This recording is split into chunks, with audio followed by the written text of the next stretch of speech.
Pero siguro bago natin bago tayo dumako dito sa balita ni sige, Chanel oo nga, Salazar, dyan pala. ito muna yung ating resource person ngayong umaga. Ayun. Mapalad po tayo mga kanyusik dahil makakausap po ulit natin sa ilang mga paksa na may kinalaman sa ating lipunan ngayon.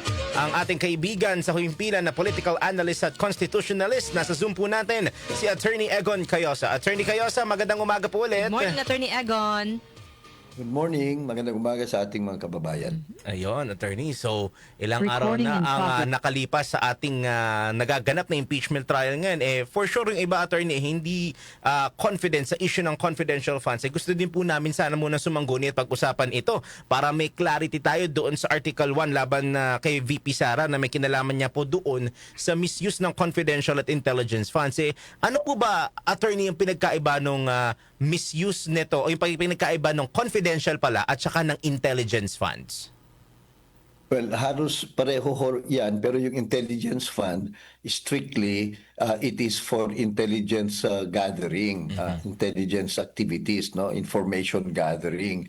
Yung confidential fund ho kasi, pwede yung gamitin dun sa mga halimbawa, mga supplies para suportahan yung mga activities for peace and order o kaya yung para mapuksa yung mga security risks, mga ganyan. So, intelligence fund is really for intelligence information gathering. But they are, pareho din ho yan, they are treated the same way dun sa mga COA circular that governs and prescribes requirements for the proper liquidation and accounting of confidential or intelligence funds. Iisa lang ho ang applicable circular yan, yung COA Circular 2015-01.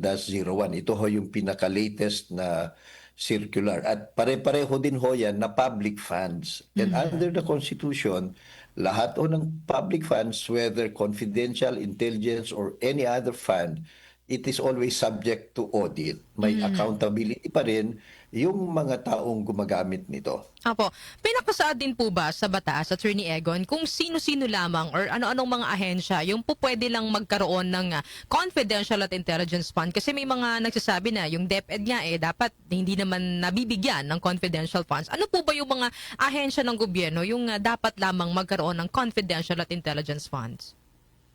Malinaw ho sa batas na ang ang kinakailangan o dapat lang bigyan ng confidential fund yung mga ahensya, national agencies or government corporations na may kinalaman sa intelligence gathering, sa national security or peace and order. Malinaw ho yan. So at itong mga usually ang mga nasa nababanggit ho sa circular sa batas, ito ho yung AFP, yung PNP, yung PIDEA, yung mga intelligence agencies, kagaya ho ng NBI. So, kaya, at yung mga local government units, kasi sinama ho dito sa confidential and intelligence funds, yung hong gagastusin for peace and order efforts. Kaya tuloy, nasama ang mga local government units. Kaya kung titignan ho natin yung 2015 circular dito, hindi lang ho ito COA circular. It is a joint circular pinirmahan ng COA, ng DILG, ng DND, National Defense, ng Department of Budget and Management kasi sila yung nagre-release ng pondo at saka ng mga government-owned yung GCG, yung nag-o-oversee sa lahat ng government-owned and controlled corporations. Kasi meron din ho namang mga pailan-ilan konting mga government-owned and controlled corporations na may mga security or intelligence gathering functions or activities. Kaya yun, no? Yun ho ang general rule. At tama naman na yung OVP, yung DepEd, hindi ho naman yan ang kanilang primary role. Pero kung sakasakaling meron silang maipakita dun sa kanilang annual physical and financial plan o makumbinsi nila ang Kongreso na meron din kaming gagawin for intelligence gathering or national security or peace and order, maaaring bigyan din sila. But it should be more of an exception. Plus, yun ho, malinaw dun sa COA circular na ang pag-release niyan, ang paggamit on a per project or per program basis. Hindi po yung bultuhan na you're entitled to it every so often. Kailangan meron ka talagang nakaplanong activity at pagkatapos mo nagamit yung pera, dapat within 7 days, i-liquidate mo. At within 30 days from the quarter or from the specific program or activity dedicated for intelligence gathering or national security or peace and order, kinakailangan mag-render ka ng report, yung accomplishment report. Para sa ganun, yung mga resibo, yung mga sinertify mo na pinagamitan, pwedeng ma-check ng COA kung tama ba yung paggagamit, saklaw ba dito, dun, kasama ba ito sa mga allowable types of expenditures, kasi hindi ho naman lahat ng expenditure pwede. At ito ho ba ay nasuportahan mo yung paglabas o pagtanggap ng pera ng tamang resibo, o kaya mapapatunayan ba na talagang may tumanggap o baka gawa-gawa lang yung mga resibo. Ganun ho yung proseso. So hindi ito bago ginagawa ito sa lahat dapat. Ito na-highlight lang dahil ginamit yung findings ng COA na basehan para dun sa impeachment charge. Okay, ngayon naman po, attorney, ako ay medyo tatalon ng konti in terms of doon naman po sa bilis ng paggastos nitong mga confidential funds. Kasi yung iba sinasabi na dapat malaking factor din to doon sa article. Sa inyo po ba, attorney, dapat bang maging issue yung bilis ng paggastos? Kasi ayon po kay Wamil, walang provision sa umiiral na mga tuntunin na nagbabawal po sa OVP na gastusin ng confidential funds para sa isang quarter sa loob lamang po nung nasabing 11 days. Well, totoo naman na wala naman talaga, at hindi naman yan linalagay, wala naman deadline. Intelligence nga ito, so on a per project basis.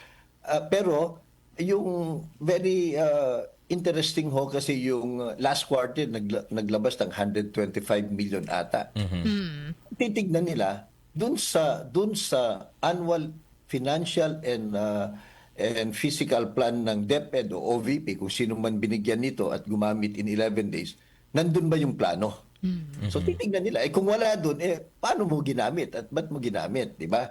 Pangalawa, alam ng mga COA, ng mga bureaucrats, na hindi ho naman basta-basta magagamit mo ang pera.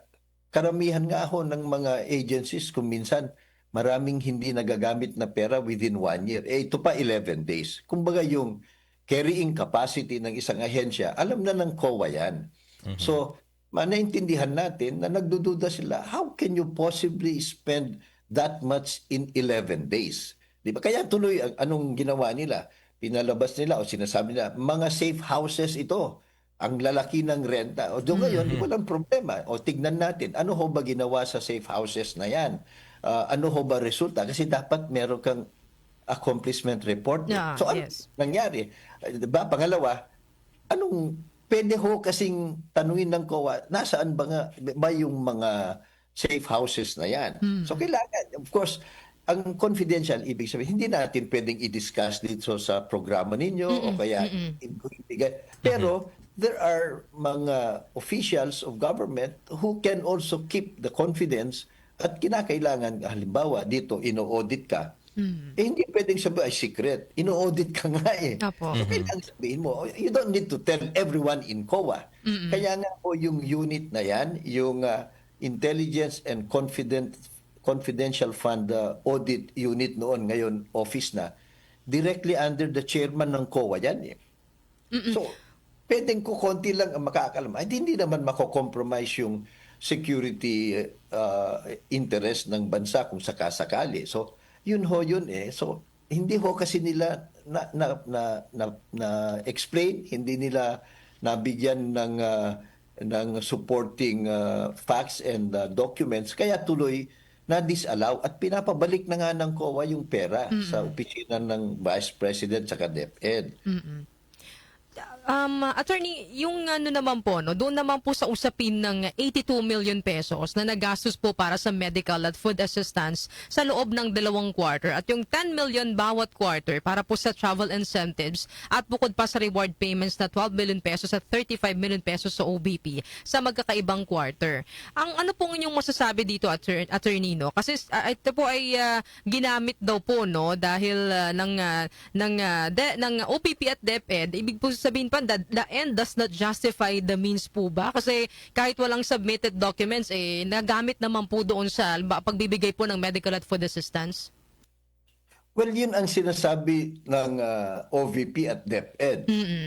Ngayon, kung talagang nagamit, di ipakita mo yung resibo. Halimbawa, meron bang makokompromise ang intelligence or operative o sikreto kung sabihin mo kung saan mo binili yung medicine? Kasi yung pagbili ng medicine, hindi naman confidential yan eh.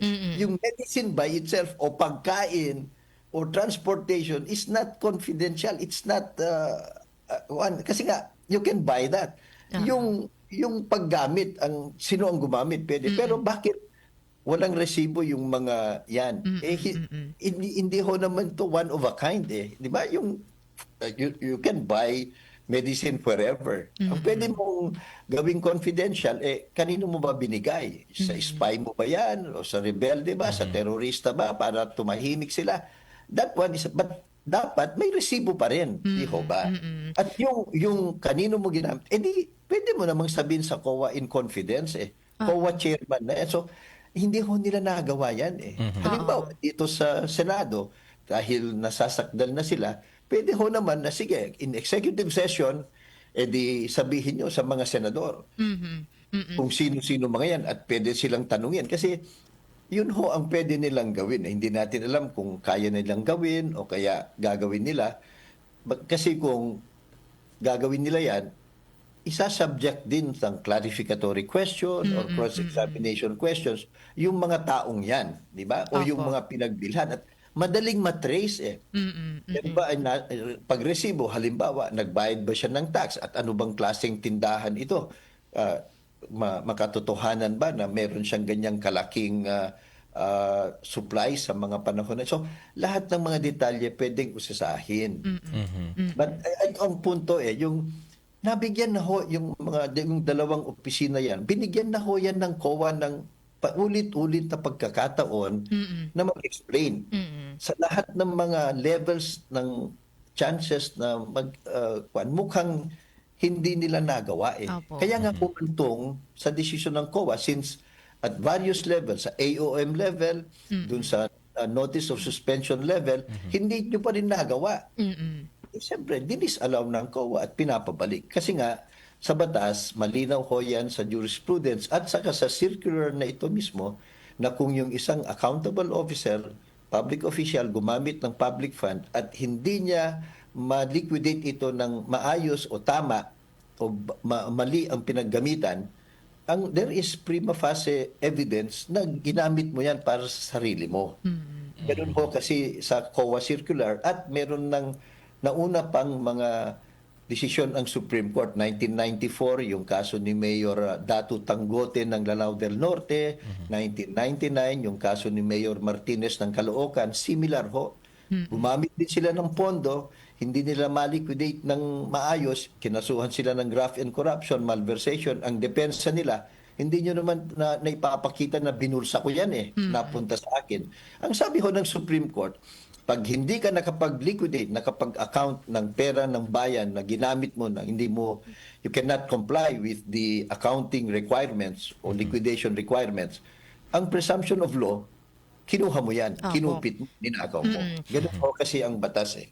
Attorney, follow up ko lang, no? Kasi kapag ba talaga sa pag-audit ng COA, even ang usapin confidential funds at intelligence fund, talagang kailangan isa-isahin mo, no? Even yung mga sinasabi mga confidential details, dapat ba talagang i-reveal mo doon sa COA as part noong pagpapakita mo na accomplishment doon sa inilaang pondo para sa ahensya ninyo? Kasi yun yung nagiging argument, attorney confidential nga so bakit i-reveal? Kung kinakailangan. Kasi kung halimbawa, usually for example, AFP yan, di ba? PNP. talaga namang ginagawa nila ito. So, hindi masyadong nagdududa ang COA. Apo. Di ba? Mm-mm. At ito ho naman, kung dahil nga siguro, wala naman talagang security or intelligence function or peace and order function yung dalawang opisina na yan. So, pwedeng yung COA, at that is required and stated kailangang istriktuhan, di ba? To make sure. So, kung hindi naman lahat siguro ang kanilang titignan, yung mga may duda lang sila. Pag may duda sila, pwede ho nilang tanungin ikaw. At siyempre naman, obligasyon mo na Sumagot. i-explain. Hindi pwedeng ay secret. Di ba? Saan ka naman nakakita ng audit na ay secret? Ba't ka pa nag-audit? Di ba? Bakit ka pa may circular? Di ba? Yes. Kung sabihin mo lahat ay secret yan, intelligence fund yan, hindi ako sasagot. Hindi ho pwede yan. Plus, kung titingnan ho natin, merong ibang mga exceptions o yung punang hindi tama na hindi mo kailangan ibulgar kung yung identity Halimbawa po, merong mga nakalista lang ho kasi sa circular, yung mga pwedeng paggastahan. Apo. Ito po dun sa mga resibo na yung riniresibuhan, yung saklaw ng resibo na pinipresenta nila, wala na, hindi allowable, hindi kasama dun sa pwedeng paggastahan. Doon pa lang, hindi ka kailangan magbulbugar ng kanino man nakikita mo na. Meron din ho, 'di ba, yung sample na linabas nila na yung resibo na binigay nila labas dun sa period na pinaggamitan. So hindi mo pwedeng gamitin 'yon to liquidate. 2023. Diba? So wala kang kailangang ibulgar dun So ito hindi rin nila. So hindi ho tama yung isipin natin na sa lahat ng mga question ng COA dyan na hindi pinayagan, kinakailangang magbulgar sila ng tao. Hindi po. At marami ho kasi ito, very substantial at paulit-ulit. So, yun ang kinakailangang malaman natin. Kasi yung COA, may desisyon na. Sila ho kasi yung mas maalam dito Sila yung may katungkulan at responsibilidad at kapangyarihan na mag-audit. At hindi ho ito biglaan. Hindi ito nangyari ngayon lang sa impeachment. So mahirap din nating sabihin, politika lang yan. Kasi yung COA, hindi naman politiko mga yan. Trabaho nila ito Yung mga nakaraan, hindi lang natin alam yan kasi tahimik lang sila At sa tingin ko, kung usisahin nyo sa media, baka marami pang ibang mga opisyal ng gobyerno, ganyan din ang gawain nila Pero the fact or the possibility na ang dami naman ganyan ang ginagawa does not also excuse the Vice President na mag-explain ngayon kasi nasasakdal siya di ba? Okay. Ngayon naman po, attorney, we'd like to get your quick reaction doon sa lumabas na Okta survey noong Hulyo na nagsasabing majority po ng mga respondents ang gusto pong iprioridad dito sa nangyayaring impeachment trial ay yung bribery allegation sa pangalawang Pangulo. Does it automatically mean na may malaking chance na ma-convict siya because ito yung yung parang kagustuhan ng mga sumagot lalo na sa survey na ilang percentage ng ating mga kababayan? And paano po ito dapat na gamitin ng panel para sa kanilang interes o yung pagpapalakas ng argumento? Well, naiintindihan ho natin na maraming Pilipino, kasama na siguro kayo at ako, na gusto nating mausisa yung mga may issue ng graft and corruption. Bakit? Kasi graft and corruption yung pinakagrabeng iskandalo at cancer ng ating gobyerno di ba? Ninanakawan tayo lahat diyan pag winaldas ang pera natin, kung hindi ma-account, gamitin sa hindi tama, mga peke ang mga resibo o kaya kinukulumbat nila. Siyempre, agrabyado tayo. Nung mga nakaraan siguro, tinotolerate natin. Kaya nga, naging buhaya di ba? Lumala. So, siyempre, galit na tayo. So, naintindihan ko, pag tatanungin, anong gusto mo? Siyempre, gusto kong malaman kung saan ginamit yung pera ng bayan. Ninakaw ba yan? So, may galit ang tao dyan. Kaya, yan, malamang yung prosecution, knowing that, talagang hina-highlight nila ito, di ba? Yung mga makukulay na salita to drive home the office. Mukhang ginagago tayo sa pangalan pa lang, di ba? Nakakatawa, pero in second thought, na tumatawa tayo, pero ibig sabihin, ninanakawan tayo kung hindi niya ma-explain, di ba? So yun ho yun. So kaya siguro, dinidetalye nila. Plus, yung kultura ho kasi ng impunity Yung bang, ngayon nga nagagalit tayo, we're so concerned, pinag-uusap. Pero sa nakaraan, baka mas marami pang nangyaring ganito sa ibang opisina. Di ba? Ito lang ho kasi ang nalantad kasi yung kwan yung impeachment case nasa publiko eh. Eh bakit nun sa COA process? Ganun din ho kasusin. Pareho din ang linabas doon eh. Pero walang gulo, walang agrabyado kasi hindi natin alam, hindi nyo alam eh, di ba?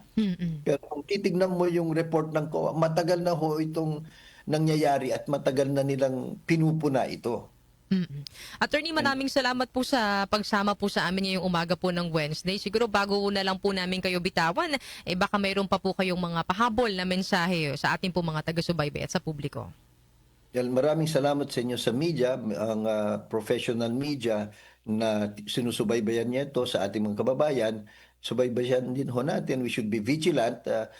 Ito, impeachment ng Vice President. So, tutukan natin para lumabas ang katotohanan at kayo naman sa mass media para ho isiwalat nyo yung tamang batas at yung para hindi ho malunod ang ating mga kababayan sa mga fake news at mga fake claims o kaya mga opinion na wala na sa tama. So, importante ho ito, tutukan natin, but we should not also prejudge. Kasi nga, hintayin din natin, maglabas ng ebidensya ang nasasakdal ang Vice President. Saka tayo mag-judge, no? Pero ang panawagan natin, transparency pa rin, accountability, whether that's the President, the Vice President, o sino mang nasa gobyerno, kailangan ho, pag gumamit kayo ng pera ng bayan, maging accountable kayo at maging responsible at mananagot kayo kung ito ay hindi nyo ginagawa ng tama. Ayun. Bagamat 11-12 days na ang nakakalipas, malayo-layo pa ang lalakbay natin, attorney. At makakaasa kayo na from time to time, magkakaroon ba tayo ng kamustahan tungkol sa mga kaganapan po, lalo na dito sa impeachment. Attorney Egon, maraming salamat. Ingat po and have a blessed morning po sa inyo, attorney. Maraming salamat. Magandang umaga po sa lahat. Nakasama po natin, Attorney Egon Cayosa, isang political analyst. So talagang malayo pa lalakbayin natin sa mga issues tungkol sa impeachment. Ano pa partner. lang, mamaya, day 13. Day 13. Tama ba? Oo. Yes. Lucky 13 ba ito?